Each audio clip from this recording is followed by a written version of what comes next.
Bienvenidos a este ciclo de conferencias virtuales que organiza la Dirección Universitaria de Educación a Distancia de la Universidad Alas Peruanas. Mi nombre es José Purizaca, soy abogado con 12 años de experiencia profesional y experto en el tema de protección al consumidor hace 9 años. Soy magíster en Derecho Civil y Comercial y va a ser un gusto compartir estos minutos con ustedes. Cuando primero escuchamos la palabra o la frase protección al consumidor, la primera duda o el primer tema que nos podemos a reflexionar es sobre qué cosa es un consumidor. Un consumidor puede ser aquella persona que prende la luz de su casa, una persona que compra una galleta, que utiliza un servicio en un banco. Un consumidor puede tener muchas connotaciones. Hasta hace algunos años la palabra consumidor aún no estaba muy bien entendida. Recuerdo yo mucho cuando dábamos las primeras clases, charlas sobre protección al consumidor y comenzábamos a decirles a las personas que se organicen como consumidoras. Y muchos de ellos entendían que les decíamos que se organicen como fumonas, porque claro, hasta hace unos 9 años la palabra consumidor aún no estaba posicionada dentro de la mentalidad en el mercado peruano. Así que poco a poco ha ido ganando su espacio y ahora ya entendemos que el consumidor en realidad es un agente importantísimo en el mercado. Sin el consumidor no podríamos tener una empresa que se esfuerza para vender mejores productos y prestar mejores servicios. Sin el consumidor no podríamos tener ahora una ley vigente de protección al consumidor y en este momento discutiéndose un código de consumo. Sin este consumidor activo no podríamos tener tantos casos que han venido sucediéndose en los últimos años, donde poco a poco se viene haciendo presente este agente en el mercado, además de la empresa, de los trabajadores, del Estado y de otros stakeholders, que como el consumidor, cada uno cumple su misión. Este consumidor en realidad en el mercado tiene una desventaja respecto de un proveedor de un servicio o producto. Una desventaja que no es ni mala ni buena, que es natural. Existe una asimetría de información, de negociación y de reflexión. Por ejemplo, si yo quiero comprar una computadora, yo no podría saber mucho más que aquel que produce o vende o se dedica a la comercialización de computadoras. Yo puedo saberlo a nivel usuario, pero por su expertise, mucho más conocimiento va a saber esta persona que vende este tipo de productos. Al igual, cuando yo voy a una entidad financiera a contratar, a abrir una cuenta de ahorros o de créditos, a veces no tengo el tiempo suficiente para reflexionar qué cosa es lo que estoy firmando, porque en realidad muchas veces ni siquiera entendemos todas las páginas que aparecen en un contrato financiero. Entonces también existe un déficit de reflexión y evidentemente un déficit de negociación, porque aún entendamos todo lo que dice un contrato, por ejemplo, financiero, no podríamos decirle a estas personas, yo quiero que me cambies de la cláusula 15 y la 20 y la 25. No podríamos, porque legalmente es un contrato por adhesión, donde solo me queda o aceptar o rechazar. Es por eso que es muy importante tener presente que existe esta asimetría natural en el mercado y que precisamente la norma, la ley, lo que quiere hacer es lograr un balance. Este natural desbalance, la ley lo que pretende es lograr un balance para que pueda haber equilibrio entre lo que el consumidor quiere y lo que realmente señala la ley como obligación al proveedor. Existen muchos intereses de los consumidores. Intereses como por ejemplo el consumo sustentable o consumo responsable. Cuando hablamos de un consumo responsable, en realidad lo que estamos conversando es que no solamente yo tengo derechos, sino que tengo deberes. Tengo un deber para ser leal con este proveedor que me va a vender un producto. Tengo deberes para los otros consumidores. Por ejemplo, si es que yo salgo de una habitación, debo de pagar la luz. No solamente porque mi recibo puede venir de manera abultada, sino porque hay mucha gente que ni siquiera tiene luz y puedo estar contribuyendo con un granito de arena con este tipo de actividades. Al igual, cuando nos aseamos con nosotros, cuando nos afeitamos, por ejemplo, utilizar el agua suficiente, abrir el caño, jabonarnos y cerrarlo. Y luego que ya hemos concluido con esta misión del afeitado, pues recién nuevamente abrirlo para lavar los utensilios que pudimos haber utilizado. Al consumidor también ahora, con el paso del tiempo en el mundo entero y en el país, le interesa esta educación y toma de conciencia. hacer lo justo. Los consumidores no solamente queremos regalitos por parte de una empresa, de un proveedor, queremos que nos den lo justo y queremos tomar conciencia de que esto es algo válido porque nos permite a nosotros recibir lo que queremos y a la empresa actuar de una manera eficiente, un mercado que evidentemente cada vez es más competitivo. Al consumidor le interesa el acceso a productos y servicios esenciales, la protección, por ejemplo, de su privacidad e información. Cuando vamos a una entidad, a un supermercado, no esperaríamos que los datos que consignamos nosotros en un talón de sorteo, por ejemplo, se utilicen con fines publicitarios, salvo, claro, que nosotros hayamos prestado nuestra aceptación sobre ese tipo de actividad.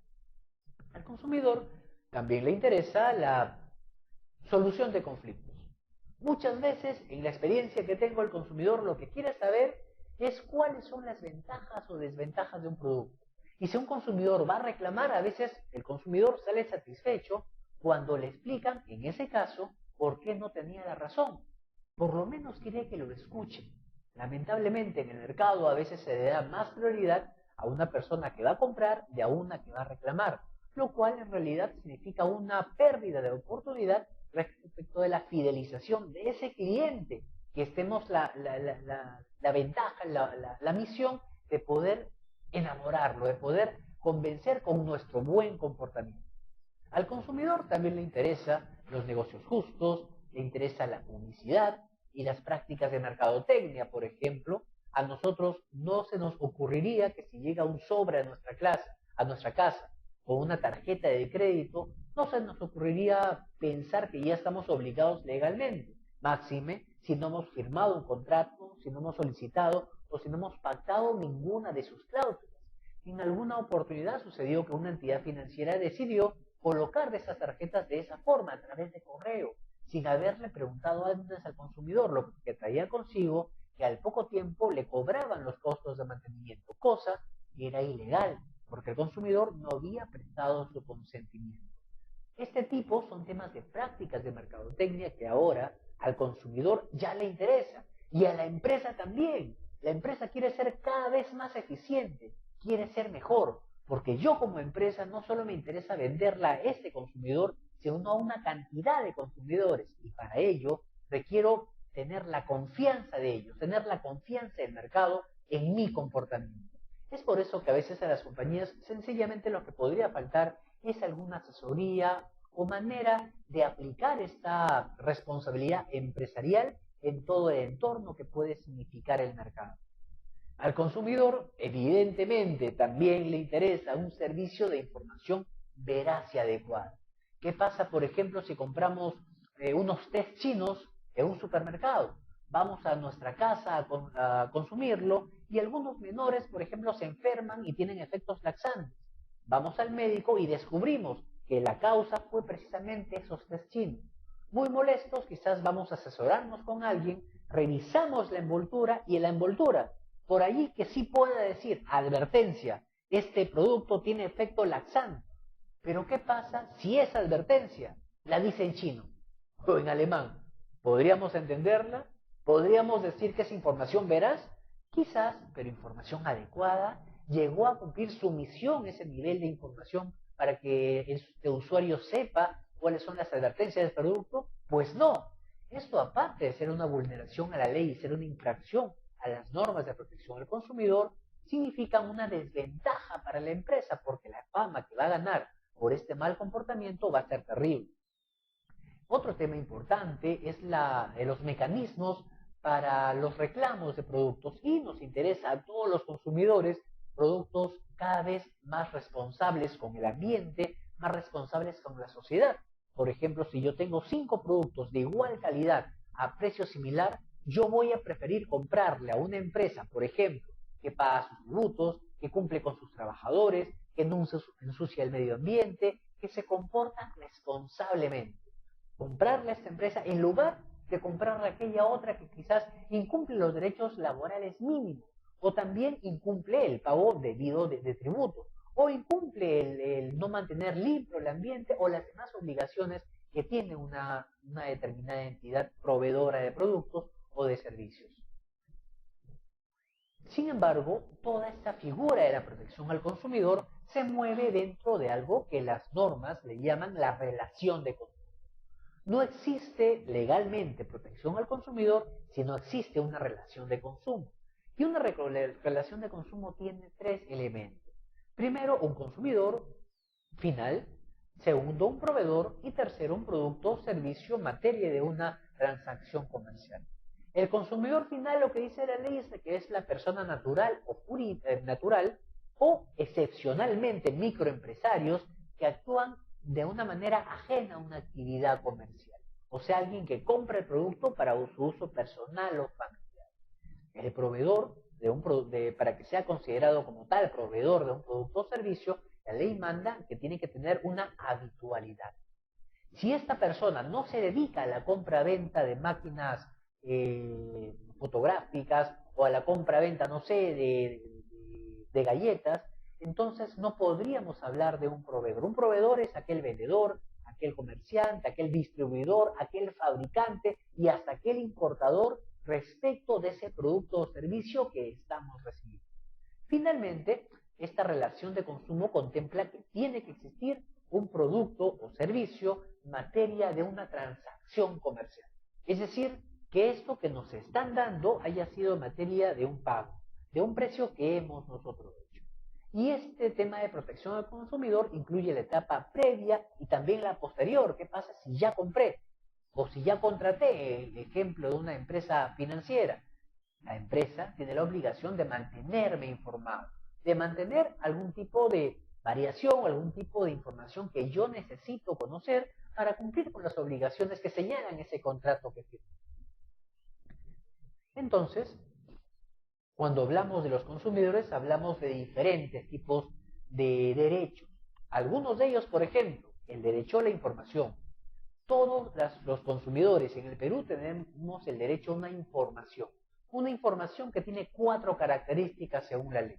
Es que la información tiene que ser veraz, apropiada, suficiente y muy fácilmente accesible. Si no cumple con estas 4 características, sencillamente se está incumpliendo el deber de información. ¿Qué pasa? Como el ejemplo que dimos hace un momento, que nos venden un producto que está los ingredientes o las advertencias en chino. Podría ser que sea cierto, pero no cumple con el elemento que tiene que ser muy fácilmente accesible. Por lo tanto, allí estamos hablando de una vulneración al derecho del consumidor. Pero también es importante decir o recordar que estamos dentro de una asimetría informativa, donde este consumidor sabe mucho menos, como dijimos hace unos minutos, que este proveedor. Por eso es que es necesaria esta información oportuna y relevante para conocer qué cosa estamos comprando y si eso que estamos comprando se adecua a lo que nosotros hemos voluntariamente decidido adquirir. Otro derecho importante de los consumidores es el derecho a la idoneidad. ¿Qué es la idoneidad? Sencillamente es lo que yo espero recibir de ese producto que estoy comprando. Por ejemplo, ¿qué pasa si compro un conejo? Pues yo espero que me dé un conejo. Yo no esperaría que me dé un gato. Tiene relación directa con la información que me están dando. O un caso similar. ¿Qué sucede, por ejemplo, si yo compro una cajita de fósforos en la bodega de la esquina? Vengo a mi casa, intento prenderlo y sin embargo no enciende. Yo me molestaré, podré ir al bodeguero y si el bodeguero me dice, señor, pero que hay una advertencia que dice, advertencia, este fósforo no prende. ¿Podríamos concebir eso? Imposible. Un consumidor lo que espera, por ejemplo, respecto de las cajitas de fósforos, de los fósforos, es que enciendan. A mí no se me ocurriría comprar algo para que no encienda. Lo mismo funciona con las computadoras. Yo la compro para trabajar en ella, no para que sea un adorno en la casa. Yo compro un alimento que se puede llamar light porque es saludable, no simplemente porque le ponen ese nombre bonito como parte de una práctica de publicidad. Es decir, tiene mucho que ver la información con esta idoneidad. La idoneidad, entonces, es lo que nosotros esperamos de determinado producto o servicio.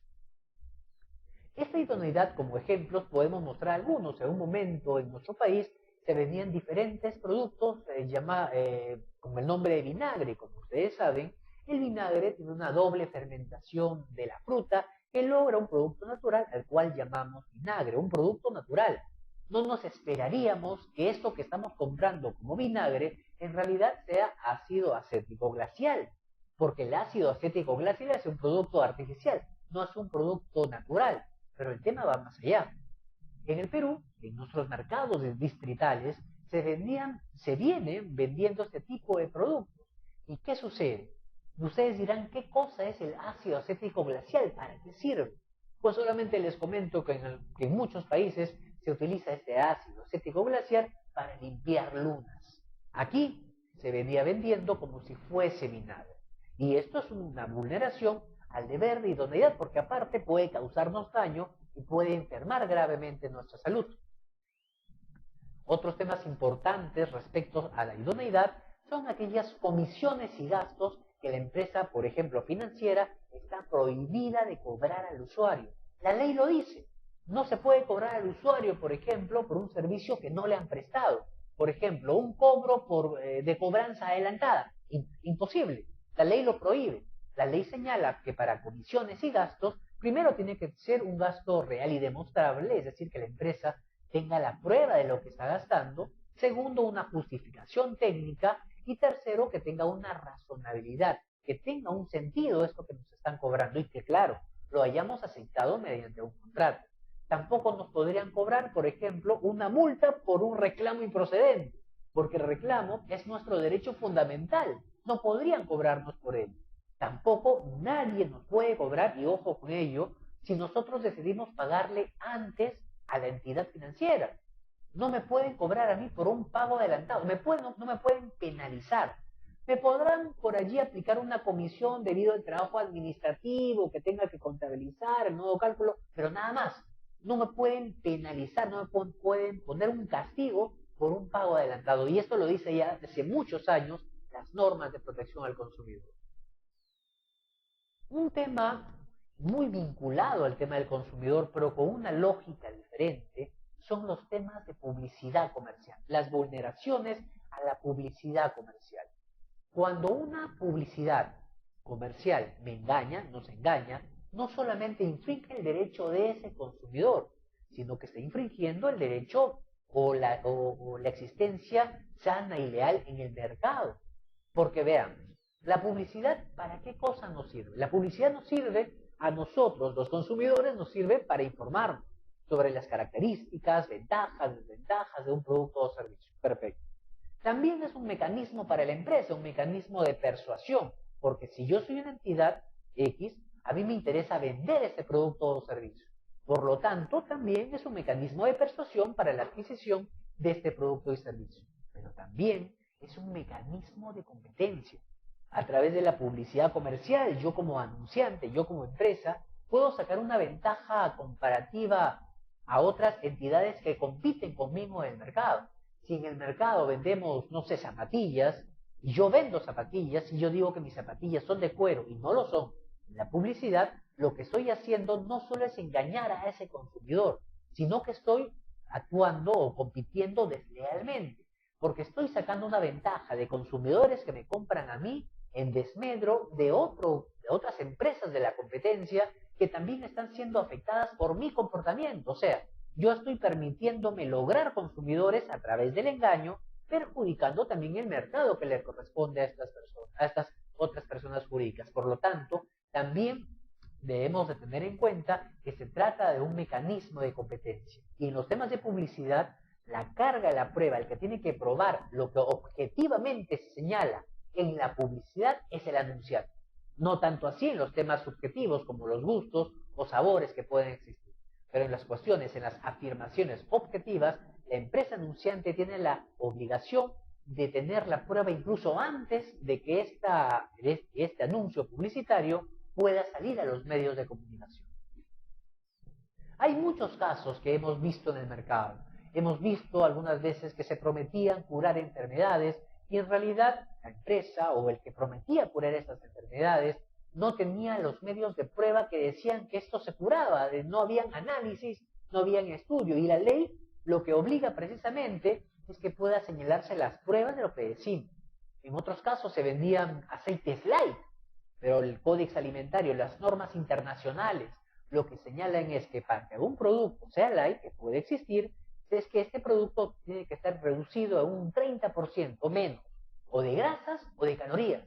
Pero, amigos, al aceite, ¿le podemos quitar grasa? ¿Cuánto? ¿30%? No, jamás. 20, 10, 1%, nada. El aceite es grasa. No podríamos quitarle ni siquiera un 0.001% de grasa porque es grasa. Allí existe una vulneración a los principios de publicidad, pero aparte también estamos induciendo a este consumidor a pensar que está consumiendo un producto saludable, cuando en realidad esto no es saludable. Similar caso sucedió con algunos productos que se llamaban 0% colesterol y tenían grasas trans. ¿Pero qué las grasas trans? Dirán ustedes. Las grasas trans lo que hacen es que cuando una persona se las coma, en su organismo se convierte en colesterol. Y los productos se llamaban, entre comillas, saludables. Esto es benéfico para ti y para tu persona. Cuando lo que causaban era todo lo contrario a lo que esperaba un consumidor.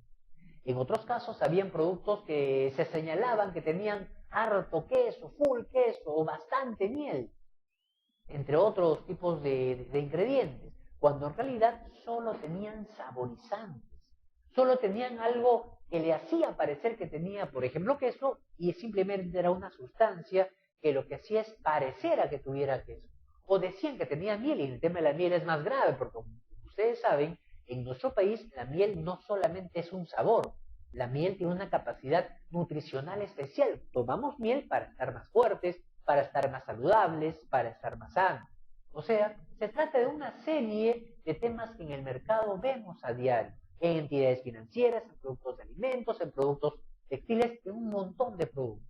Y este tipo de comportamientos lo que hace es dañar al mercado, dañar la competencia leal y el funcionamiento más eficiente de este mercado.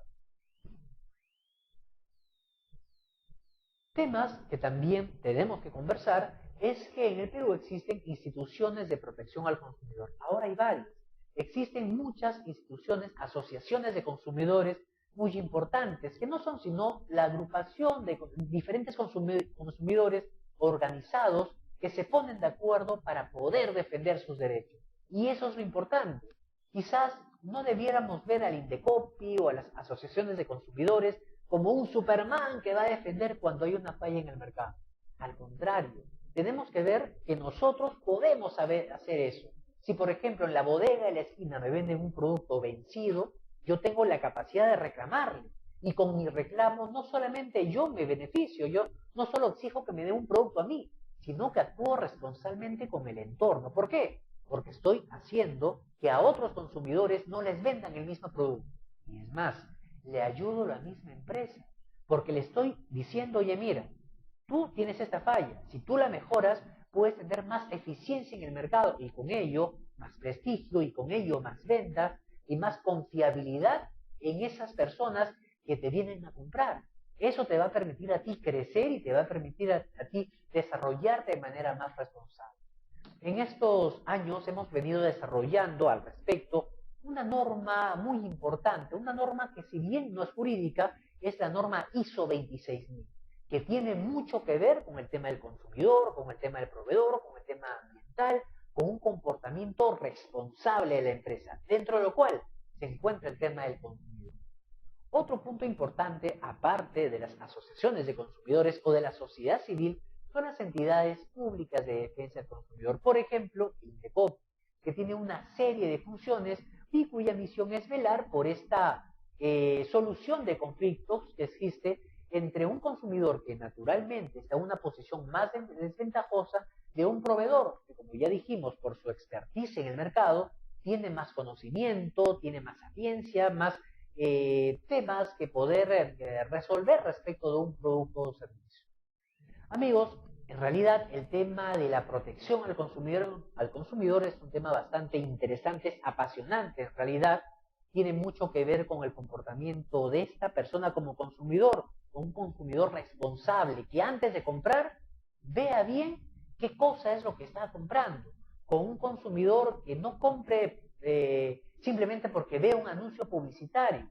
Tengamos en cuenta, por ejemplo, que en el mundo existe mucho este desbalance. Se dice, por ejemplo, que entre relaciones con entidades financieras, un consumidor muy pocas veces lee todo el contrato que firma, por ejemplo, con una tarjeta de crédito, por ejemplo, con una cuenta de ahorro. Es cierto, pocas veces lo lee y debería de leerlo, pero aún si lo leyera, ¿todas las personas que lo leen lo entenderán? Difícil, ¿no? Porque no tenemos la obligación de saber temas financieros, económicos o qué sé yo, si yo tengo otra profesión, otra especialidad. Y aún así, imaginemos que entendamos eso que dice ese contrato. ¿Podemos decir, cámbiemelo? Pues no. Es por eso que decimos, amigos, que en realidad el consumidor, cuando hablamos de entidades, por ejemplo, financieras, por lo general no lee el contrato. Y si lo lee, no lo entiende. Y si lo entiende, no puede hacer nada. Es un contrato por adhesión. Todo esto simplemente ha sido un ejemplo de este tema tan importante que es la protección al consumidor, que nos involucra a nosotros, que nos involucra desde el mismo momento que amanecemos y tomamos el desayuno hasta el final del día, cuando apagamos la televisión y apagamos las luces.